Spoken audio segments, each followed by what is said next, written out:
माँ पार्वती जी ने पूछा कि प्रभु एक बात बताइए कि जो अपने गले में मुंडों की माला पहनकर घूमते हैं, उस माले में मुंड किसके लगे हैं? क्या इसके बारे में आपने मुझे बताया?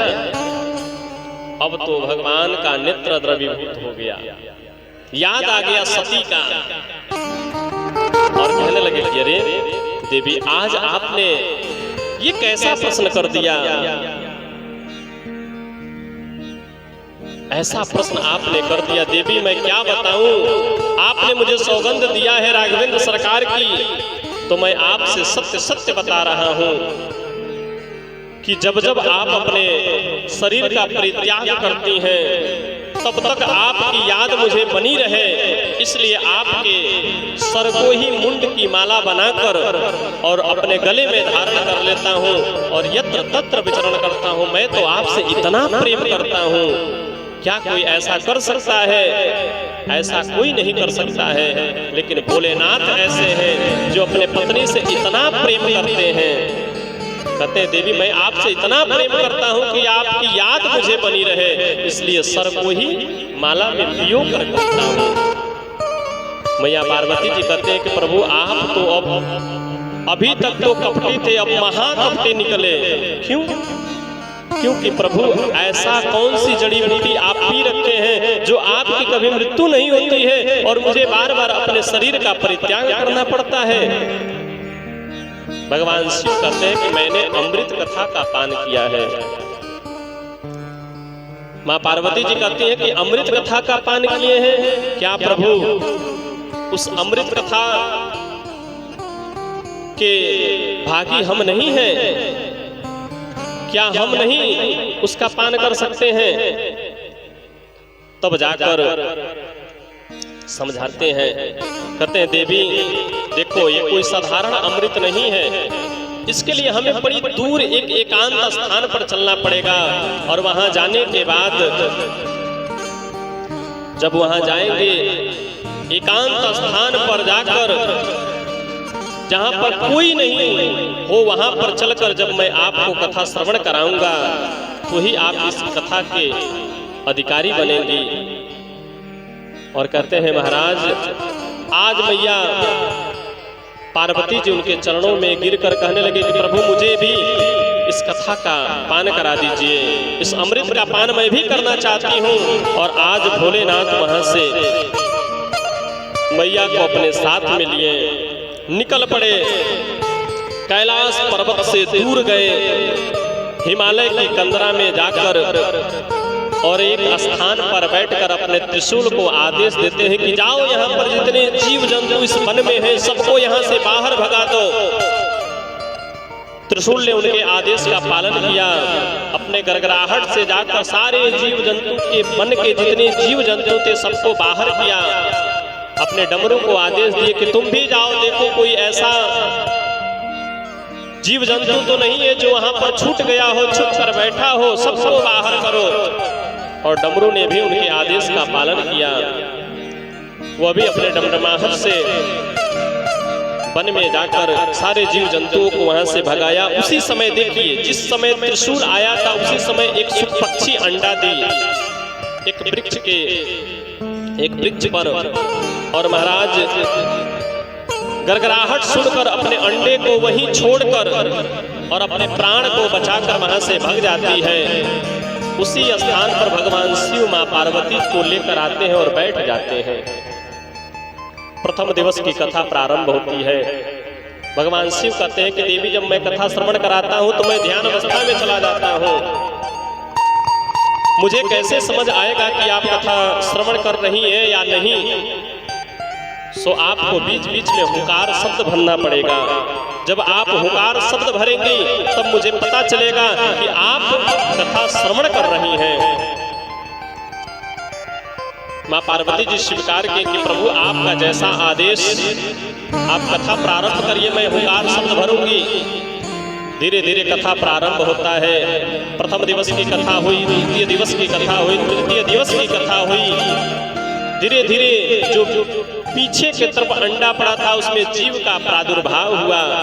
धीरे धीरे उस अमृत कथा के प्रभाव से वह अंडा फटा और उसमें से एक छोटा सा सावक निकला।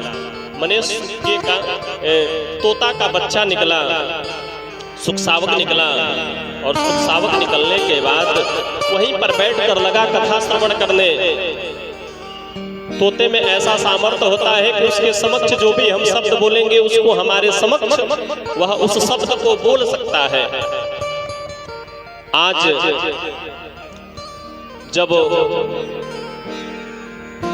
वह वहां पर जाकर अमृत कथा के प्रभाव से जब लगा शब्दों को बोलने, इधर रोचक प्रसंग को सुनकर मैया पार्वती जी सो जाती हैं। और जब सो जाती हैं महाराज,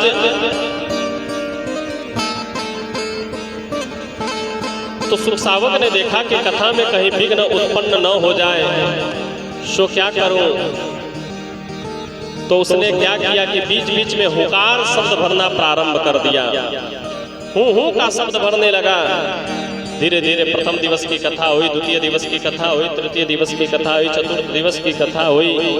जब 7 दिन की कथा पूरी हुई तब महाराज जोर से भगवान शिव ने जयकारा लगाया कि बोलिए प्रेम से वृंदावन बिहारी लाल की जय हो। माँ पार्वती जी जगती हैं और जगने के बाद कहते प्रभु आपने ऐसा रोचक प्रसंग श्रवण कराया था, इसके आगे क्या हुआ, इसके बारे में आप कृपा करके मुझे बताइए। भगवान शिव ने कहा कि अरे देवी मैंने इतना कथा श्रवण कराया और आप कथा श्रवण नहीं की, आखिर कथा श्रवण कौन किया? बीच बीच में तो हुंकार का शब्द मुझे सुनाई दे रहा था, मुझे लगा कि आप कथा श्रवण कर रही हैं,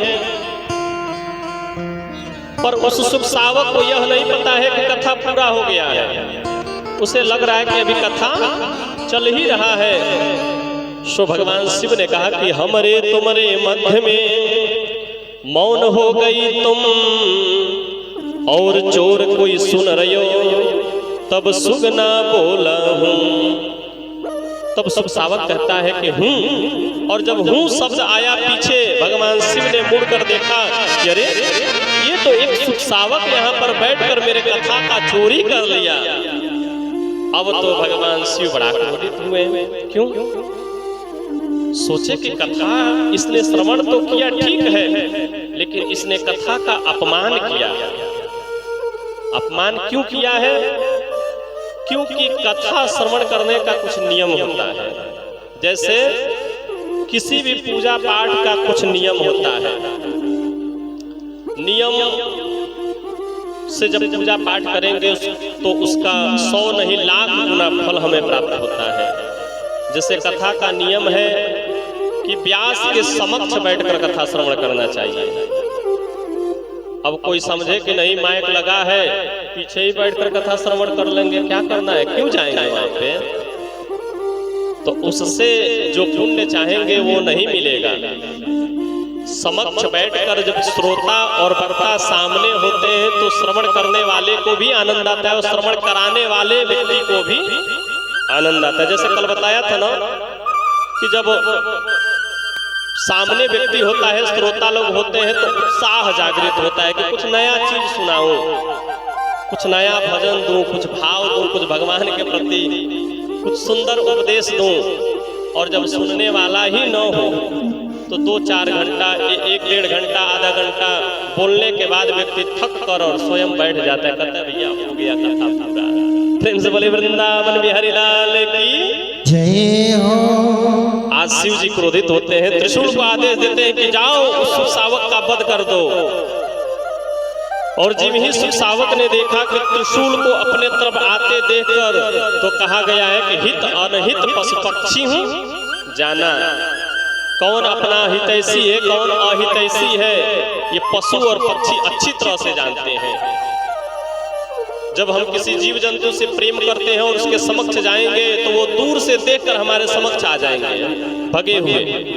लेकिन अगर किसी वहीं पर कोई व्यक्ति उसको पकड़ने के लिए आ जाए तो दूर से देखते हैं और लगते हैं भागने।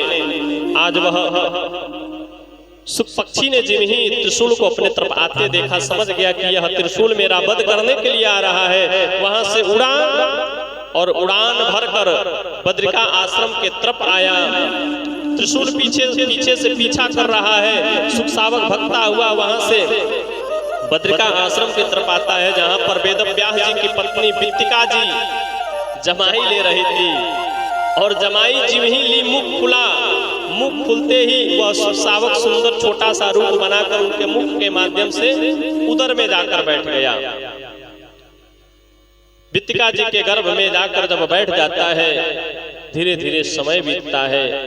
भगवान शिव का जो त्रिशूल आया था वध करने के लिए, देखा कि ऋषि पत्नी के गर्भ में चला गया है। सुखसावक वापस चला गया, बोला कि ऋषि पत्नी का मैं वध नहीं कर सकता। भगवान भोलेनाथ के पास जाकर शिकायत किया कि ऐसा ऐसा दृश्य हो गया मेरे सामने, मैं क्या करूं। आज भगवान भोलेनाथ स्वयं क्रोधित होकर और उसका वध करने के लिए जब आते हैं, वेदव्यास जी महाराज आज भगवान शिव को देखते हैं, कहते हैं प्रभु अहो भाग्य, इतने वर्षों बाद आज आपका दर्शन मुझे मिला, और दर्शन भी ऐसा इतना विकराल रूप में। प्रभु इतने लाल पीले होकर आज आप आए हैं, क्या कारण है, किस कारण से आए हैं। भगवान शिव कहते हैं कि मेरे यहाँ से अभी अभी एक चोर ने चोरी करके आया है। वेदव्यास जी कहते हैं कि प्रभु एक बात बताइए,